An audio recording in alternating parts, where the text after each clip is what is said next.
disponibles y vamos a insistir. Pero ahora quiero una valoración de lo que fue la marcha de ayer. Por supuesto que también estamos llamando a quienes participaron en la marcha, en este caso a don Albino Vargas. ¿Qué pasó ayer? ¿Qué valoración hace a la final el gobierno de la República sobre esta manifestación de representantes del gobierno a los cuales se unieron, del gobierno central, a los cuales se unieron también algunos sindicatos privados de todas las otras instituciones que no están formando parte del gobierno central? Don Carlos Roversi, ministro de Comunicación, ¿qué valoración se hizo? ¿Cuál es la posición a la final del gobierno sobre lo que fue, no el fondo, que ya lo hemos hablado en repetidas oportunidades, porque ahora a don Olman Segura le voy a preguntar si a la final se logró aterrizar algo después de esta manifestación, sino más bien sobre qué servicios se afectaron, cuántos se afectaron, cómo estuvo la afectación? Don Carlos Roversi, buenos días. Muchas gracias, doña Amelia. Yo sé que está en línea el ministro Segura. Yo preferiría que sea el ministro Segura el que haga la evaluación general. Yo nada más quisiera indicarle que me parece que lo positivo es que fue respetuosa, ¿verdad? En lo negativo todo el resto, o sea, el gasto económico que implica eso para los servicios y el daño a los niños es muy grande, pero me parece que el ministro Segura le puede dar una visión mucho más. Ahora, don Carlos, pero dígame una cosa, pero no valoraron ustedes cuántos, qué servicios se afectaron, qué servicios no se afectaron. Obviamente me parece a mí, porque desde ayer se habló en todo el día que lo que más se estaba afectando eran los muchachos de los colegios y los niños de las escuelas, pero una valoración general que hayan hecho ustedes, don Carlos. Es que ayer que oía los medios notaba que la gente no aterriza. Como está don Olman ahí, yo preferiría que don Olman le responde. Yo, por supuesto, me espero aquí si usted quiere alguna otra pregunta. Perfecto. Don Olman Segura, a ver, cuéntenos primero la valoración. Buenos días a usted y a todo Costa Rica. Muchas gracias por consultarnos. Bueno, sí, en efecto, la valoración que haríamos pasa por el lado positivo que señalaba don Carlos Roversi, en el sentido de que consideramos que fue una marcha, pues, corta, al mediodía, a las 12:30 o 1 ya estaba las calles y el tránsito restablecido, no así los servicios en general. Lamentamos que sí, que mucha gente quedó sin clases, ¿verdad? Los niños y los estudiantes, no solo en la mañana, sino todo el día. Sí hicimos una ronda a algunas de las escuelas y los colegios del área central, y en efecto, pues hubo una suspensión de clases prácticamente de un 80%. Los servicios en salud, por dicha, no se afectaron, solo como 25 personas del área de la caja y los hospitales centrales se sumaron a la huelga. Y bueno, yo lo que sí creo es que sí se perdieron miles de millones de colones, ¿verdad? No solamente en los salarios caídos de las personas que no fueron a trabajar, sino también en las presas, en el problema del tránsito, en el problema ambiental, en el problema en general. Eso como valoración general, pero lo que yo, reitero que yo agradezco que la dirigencia sindical, digamos, se portó respetuosa y pudo conducir a toda la masa de trabajadores de una forma como se hace en Costa Rica y como se debería hacer siempre. Lo que sí yo lamento profundamente es que al final de la marcha habían prometido que iban a entregar una carta de solicitudes, de peticiones, y no hubo ninguna carta, no hubo ninguna solicitud formal. De semejante despliegue de esfuerzo y de tensión y de preocupaciones para todo Costa Rica, para que al final no nos hicieran ninguna solicitud formal o ninguna propuesta formal. La propuesta que yo considero formal es volver a la mesa del diálogo, y esa mesa del diálogo nunca la hemos abandonado. Nosotros siempre estamos reiterando más bien que nos sentemos a discutir seriamente, ¿verdad? Y en el marco de las condiciones del país. Yo lamento muchísimo que también al final dicen que esto es para advertir. Leo aquí, por ejemplo, una dirigente sindical del APSE que dice es una advertencia al futuro gobierno esta marcha. Lo que yo reiteraba en diferentes momentos de que lo que se hacen es que tiene otros fines esto, y no los fines de volver al diálogo. Y por último, de una vez están llamando para una nueva marcha el 20 de marzo. Entonces, ¿con qué confianza el gobierno se va a sentar con dirigentes sindicales si de una vez le están advirtiendo que va a haber una nueva marcha. Es más, UNDECA ya anunció ayer que, por ejemplo, no se sumó a la marcha porque no se trataban los temas de salud, dijeron. Y en realidad es porque estaba el tema del enganche, ahí que APSE estaba pidiendo separar. Pero ahora ya también están diciendo que van a ir a una nueva marcha ellos, en forma separada. Yo lo lamento muchísimo, lamento muchísimo que esa sea la situación general que al final uno le desconcierta. Yo finalizo esta intervención diciendo que yo quisiera reiterar el llamado a la dirigencia sindical para que con mucha seriedad planteemos una agenda de trabajo. Bien, yo le voy a pedir a don Albino Vargas igual que nos haga la valoración y luego que responda a esta pregunta que plantea o a esta inquietud que plantea el ministro de Trabajo. Don Albino, muy buenos días, adelante. Muy buenos días, doña Amelia, y muy buenos días a don Olman y a don Carlos. Como ustedes saben, nosotros somos una parte del conglomerado sindical, no somos el conglomerado sindical. Sí procuramos siempre incidir, influenciar y se nos consulta bastante sobre el carácter de estos procesos por parte de otras prestigiosas entidades. Lo importante que resaltamos y que en eso coinciden los representantes del gobierno que usted tiene en la otra línea es que todo se realizó en orden, todo se realizó pacíficamente y que sepamos siempre que hemos estado en estos procesos de calle, en lo que a nosotros respecta, nunca ha habido ningún incidente violento. Recuerdo a usted, doña Amelia, en las gestas del combo ICE, en esas gigantescas marchas, como usted siempre nos decía que eso debía ser así y nosotros le garantizábamos a usted que eso iba a ser así. Lo segundo, evidentemente yo creo que fue importante el evento, pero no todo lo relevante que nosotros quisiéramos.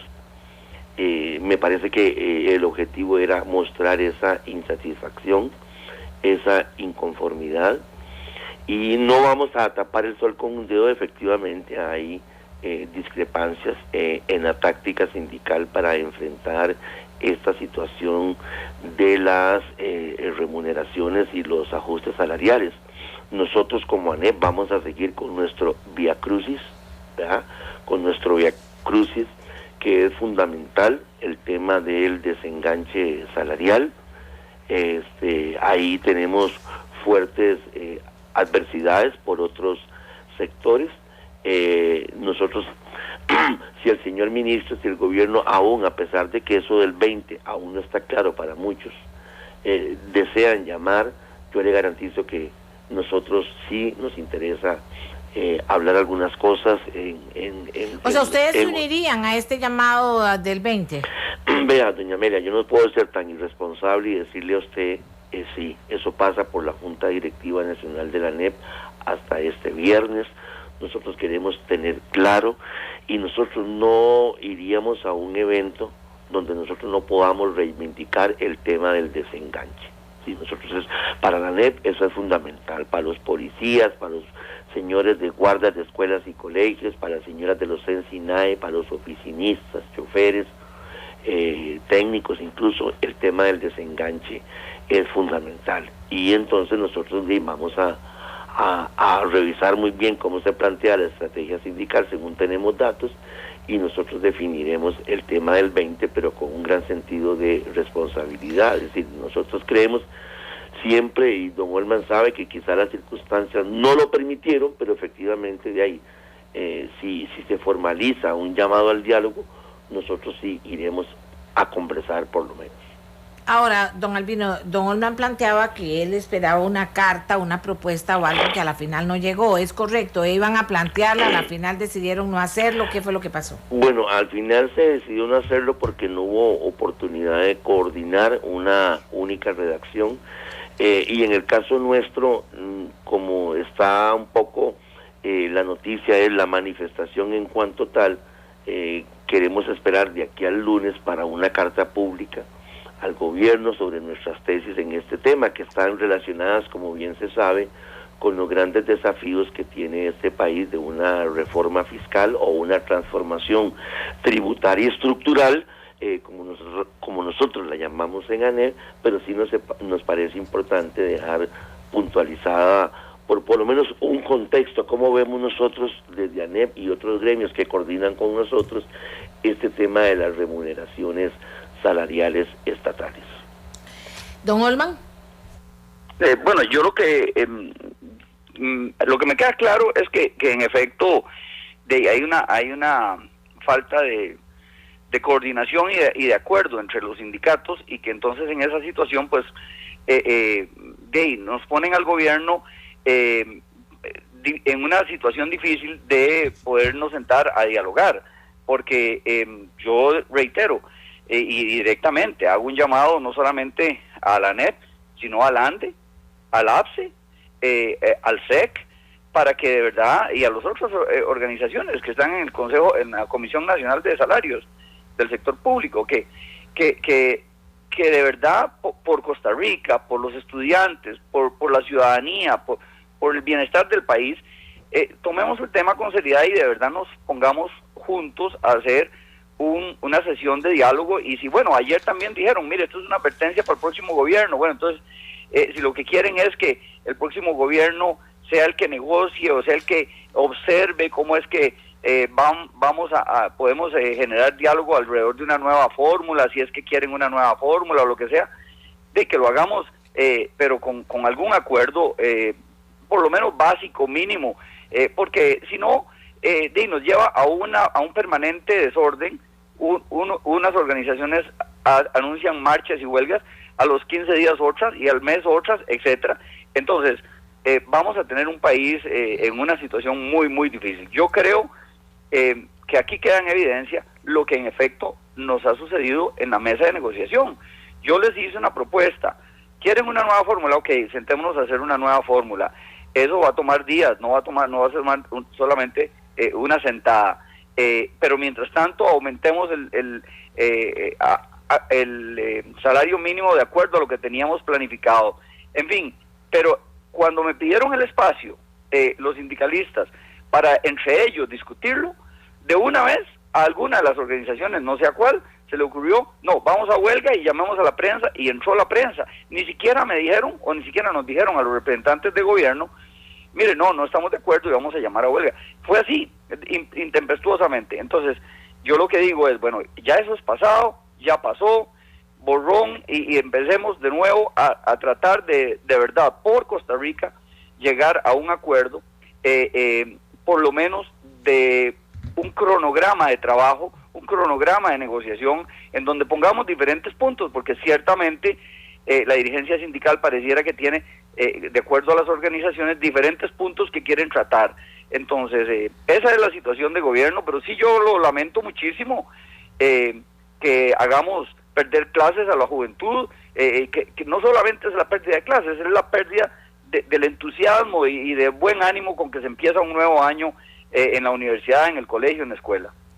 Bien, yo quiero aportar que quiero hablar con don Albino para cerrar el tema, que por lo menos se recogen opiniones hoy en diferentes medios de lo que dijeron ayer don Johnny Araya y don Luis Guillermo Solís, candidatos presidenciales de nuestro país en ese momento. Don Johnny Araya dijo que está anuente a dialogar sobre la fórmula para calcular el alza salarial, pero que también hay que hablar de una ley de empleo público. Don Luis Guillermo Solís rechaza que la huelga sea la opción ideal para discutir el tema y considera necesario hacer reformas en el empleo público, y dice que el equipo del PAC está viendo si se puede usar alguna fórmula distinta para calcular el salario del sector público, y dice hay una estrechez fiscal que no puede ser evadida. El problema no se resolverá de inmediato ni con manifestaciones. Don Albino, para cerrar, ¿cómo ve entonces las cosas usted una vez que tenemos claro que ANEP no va a decidir a la final, porque hay un movimiento sindical que también está conformado por diferentes sectores que tienen diferentes formas de ver las cosas? Que usted todavía no puede decirnos si ANEP se une o no a ese movimiento que se está señalando se llevaría a cabo el 20. ¿Qué hacen falta? Nuevas ideas, nuevas formas de poder buscar reuniones que de verdad logren un consenso sobre el problema principal y trabajen sobre él, don Albino. Sí, efectivamente, vea, aquí doña Amelia, más allá de la coyuntura se deben romper tabúes, incluso dentro del mismo movimiento sindical. Y yo me hago responsable de afirmaciones como las que yo le voy a decir. Efectivamente, tenemos que buscar sistemas de evaluación del desempeño que desechen el premio a la mediocridad en el sector público. El buen funcionario público prácticamente pasa inadvertido porque en algunas instituciones se ha entronizado la mediocridad asociada al clientelismo electoral. Nosotros creemos que debe haber una reforma integral del sistema del servicio civil. Nosotros creemos, como ANEP, efectivamente, este tema del desenganche no puede continuar más, es incluso inmoral, ¿no? Y que no se enojen los señores médicos con quien les habla, pero es que esa cosa no puede seguir ocurriendo más en el sector público. Nosotros como sociedad tenemos que llevar a nuestros policías al nivel en que hemos decidido que estén los médicos y los educadores. Nosotros tenemos que fortalecer la calidad de la atención en los servicios públicos que ocupa la gente en más estado de vulnerabilidad social. Es decir, yo pienso que hay que construir una política para transformar la cultura de empleo público volcada completamente al servicio ciudadano. Y me parece que no culpo a los empleados públicos, pero los ejemplos de nuestros últimos gobernantes no han sido lo mejor en esto de que debe ser un gigantesco honor de ser empleado público y no un mero trabajo. Entonces nosotros ya, si don Luis Guillermo o si don Johnny, si alguno de los dos es presidente, quiere hablar de estas cosas, nosotros en ANEP estamos dispuestos a ver cómo cambiamos esa cultura de empleo público en muchos casos a través de las universidades públicas, a través de la Universidad Técnica Nacional, el mismo Instituto Nacional de Aprendizaje, pero hay que entender también que el sector público es un dinamizador de la economía y que sin el sector público, sin empleados públicos eficientes y dignamente pagados, no hay más dinero circulante en la sociedad, y también el sector privado depende mucho de la capacidad adquisitiva de los empleados públicos. Por eso nosotros, entre otras cosas, hemos planteado este tema de los 1.600 salarios que ganan más de 5 millones, hemos planteado el tema del desenganche y estamos dispuestos a discutir ideas novedosas que rompan tabúes, porque me parece que si algo ocupamos en materia de empleo público es romper tabúes. Disculpe mi ronquera, pero es parte de la manifestación de ayer. Bien, si quiere agregar algo, don Carlos Robert, sí que ha estado escuchando. Adelante, don Carlos. Mire, cuando uno escucha a don Albino en esta forma, uno dice, pues, casi estoy a punto de meterme la NEP. O sea, me parece que en general lo que don Albino, en general tengo algunas diferencias, sobre todo en el sentido de que el gobierno jamás ha considerado que el empleo público no sea un gran servidor y que no sea importante. Lo que el gobierno ha dicho, que el tema macroeconómico está ahí y que hay una negociación y que hay un planteamiento concreto, pero en general lo que dice don Albino es cierto. Lo que pasa es que no solo es don Albino el dirigente sindical. Si usted oye al dirigente sindical de los educadores, uno, por Dios, se avergüenza de pensar que hay dirigentes hablando en ese sentido y en esa forma, porque no tienen razón, pero además van sin argumentos, simplemente para ir a la calle. Vea que esa manifestación del 20 de marzo es antes de las elecciones, por una razón muy sencilla, es para medir fuerzas. ¿Por qué no la hacen? Si lo que quieren es tener más vacaciones la semana antes de Semana Santa, ¿verdad? O sea, como usted ha dicho, Amelia, ¿por qué no hay manifestaciones sociales en días que no afecten los servicios de los costarricenses o afecten menos los servicios de los costarricenses? En ese sentido, a mí me parece que el llamado que hace don Olman y que hace don Albino puede llevarnos a una verdadera concertación que necesita el país.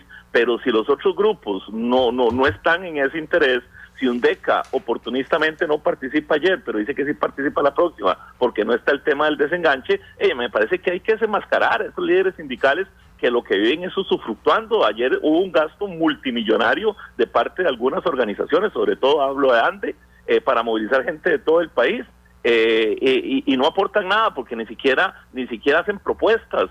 En ese sentido me parece que ojalá que ese espíritu de don Albino llegue a otras personas, y por supuesto que el gobierno, como ha dicho don Olman, tiene las puertas abiertas para mantener diálogo y buscar de una vez por todas, porque aquí, terminando el gobierno, es una gran oportunidad. Busquemos esa solución para que los próximos gobiernos no tengan los problemas. Ojalá lo podamos hacer aquí. Yo estoy seguro que el ministro, que la señora Presidenta de la República estarían dispuestas a abrir ese espacio para buscar esa ley de empleo público, para buscar esas fórmulas de las que muchas coincidimos con don Albino, y le resolvamos el problema al próximo gobierno, y el próximo gobierno no tenga que sufrir esta situación, y sobre todo las y los costarricenses que se ven afectados. Gracias a don Olman Segura, ministro de Trabajo, don Carlos Roversi, ministro de Comunicación, y Albino Vargas, secretario general de la Asociación Nacional de Empleados Públicos y Privados. Amigos y amigas, ustedes ya tienen elementos de juicio, los han escuchado. Yo, como comencé el programa diciendo, lo vuelvo a cerrar el tema en particular diciéndolo, vamos a perder a Costa Rica. Vamos a perder a Costa Rica, y usted que está viendo las imágenes de lo que pasa en otros países del mundo, muy cerca a Venezuela, pero que está viendo ahora cómo se levanta Ucrania, de las cosas que dejaron los políticos, usted que lo está viendo, yo le digo a usted que lo está viendo, vamos a perder Costa Rica si aquí no nos dejamos de hablar. Y todas las partes ponen, porque cada quien sabe lo suyo. Es que si no supieran lo suyo, yo digo, está bien, pobrecitos, no saben. Cada quien sabe su parte. Si no ponemos algo, Costa Rica, para que esto camine, y no entendemos que solo nosotros no somos el centro del universo, que hay un montón de cosas alrededor que tienen que unirse y que tienen que caminar en el mismo sentido para que la cosa camine, vamos a perder Costa Rica. Vea que se los digo, vamos a perderla y nos vamos a ver en situaciones de estas, ¿verdad? Vamos a vernos en situaciones de estas. Aquí la razón no la tiene una sola persona, no la tiene un grupo. La razón, hay que buscar cuál es la razón. La razón tiene que ser cómo camina Costa Rica hacia adelante. Vamos a perder Costa Rica. Vea, costarricenses, yo a los políticos ni les hablo porque ni me oyen. Yo les hablo a ustedes, a todos los amigos de este programa. Vamos a perder Costa Rica si todos no ponen de su parte, y a mí me duele ver lo que pasa en Venezuela. Y no voy a decir a favor o en contra, me duele lo que pasa en Venezuela, hasta dónde va a llegar esto, y hasta dónde en esa forma de resolver las cosas, que solo todo tiene que ver con guerra, porque a la guerra le encanta eso. La guerra jamás va a buscar un camino en el que las cosas le vayan bien. La guerra va a fomentar solo la guerra, porque es lo único que le interesa, y así funciona. Pero la guerra destruye. Por eso nosotros tenemos que usar el sentido común. ¿Qué logra la guerra, Costa Rica? Destrucción. A mí nadie me venga diciendo que la guerra nunca ha logrado nada positivo, y no me comiencen con análisis históricos. Logra destrucción. Esa es la guerra, destruye. Entonces hay gente interesada solo en la guerra. Yo no, a mí me horroriza ver en las pantallas de televisión lo que pasa en muchos países. Yo no quiero eso para Costa Rica. Por eso, como mi trabajo es tener un micrófono enfrente, se los digo a ustedes, a los comunes y corrientes, a los que como yo tratamos de ver cómo hacemos para que este país camine, y estamos preocupados para que este país camine. Señores, si todos no ponemos de nuestra parte, esto no camina. Por eso cuando en una casa no hay amor, la cosa no camina, porque cuando hay amor, y hablo de amor de los 5 o 6, 10 miembros de una familia, cuando hay amor, todo el mundo trata de poner su parte para que la cosa camine y esté mejor, ¿verdad? Cuando no hay amor, no se puede. Bueno, es lo mismo para el país. Yo creo en el amor sobre todas las cosas. Es lo mismo para un país. Cuando el amor en última instancia no me permite quitar el egoísmo y ver qué de lo mío puedo aportar para que se mejore algo para todo el país, esto no funciona. Entonces, cuando veo lo que está pasando en Venezuela, cuando veo, digo, Dios mío, Costa Rica, ¿cómo vamos a perder lo que nos ha costado tanto ganar? ¿Cómo lo vamos a perder? Y también está el tema del liderazgo, del tener claro el tema gerencial, de tener claro cómo va a caminar esto, de tener claro otro montón de cosas. ¿Para qué les digo? Tienen que estar claros un montón de cosas, de que la alcahuetería o la persona que no tiene límites es la persona más egoísta del mundo, porque todo el día va queriendo más. Si aquí no hay límites para muchas cosas, entonces va a haber gente que cada día quiera más, hasta que lo quiera todo, y entonces pasan cosas horribles, porque toda acción genera reacción. Y yo quisiera que a la final tuviéramos claro finalmente qué pasó con este caso que hoy La Nación trae ante la opinión pública, y que lo publicó La Gaceta, que es el diario oficial, que un doctor había dejado la operación en el Hospital Nacional de Niños para irse a operar en una clínica privada y que el niño posteriormente, que estaba en el Hospital Nacional de Niños, falleció. Una historia trágica que todavía tenemos que ver el resultado de esta investigación. Yo no acuso a nadie, sino que la pongo, y por eso que no digo los nombres ni nada, porque ni lo sé, la verdad. Sino que digo que ven, cada cosa tiene otra reacción. Se termina aquello haciendo de una manera que podrían, y ojalá que no hayan pasado tal como se plantean, pero que podrían generar cosas de esas. Y eso es lo que genera el egoísmo a la final. A lo chancho chingo, lo que yo quiera, a lo chancho. De nada me ha servido educación, de nada me ha servido formación, de nada me ha servido nada. A la hora de la hora, lo que yo quiera, paso por encima de lo que yo quiera, y este pobre país, ¿qué va a hacer? Así que por Costa Rica pensemos, por Costa Rica actuemos, por Costa Rica pensemos que va a haber un momento en el que todos vamos a tener que dar algo de nosotros para que esto camine. Y ahí sí, vuelvo a decir, para que no se malinterprete, los que tienen más van a tener que dar más, pero muchos tendrán que dar, aunque sea un poquito, para poder hacer que esto camine. Y ver qué hacemos para que los políticos, para que ese político que uno espera, el político verdadero, el que de verdad busca lo mejor para su pueblo, y pueblos son todos los que conviven en un país, aparezca, y dejemos de estar oyendo políticos que esconden con discursos y verborreas que no dicen nada, esconden la ayuda a intereses pequeños, Hacemos a intereses pequeños en cuanto a cuántas personas son, pero grandes en cuanto a la dimensión que puedan tener los negocios que tienen. Y eso también está mal. Hacemos una pausa, Costa Rica. Discúlpenme que haya hablado tanto, pero estoy muy preocupada por eso. Ya volvemos.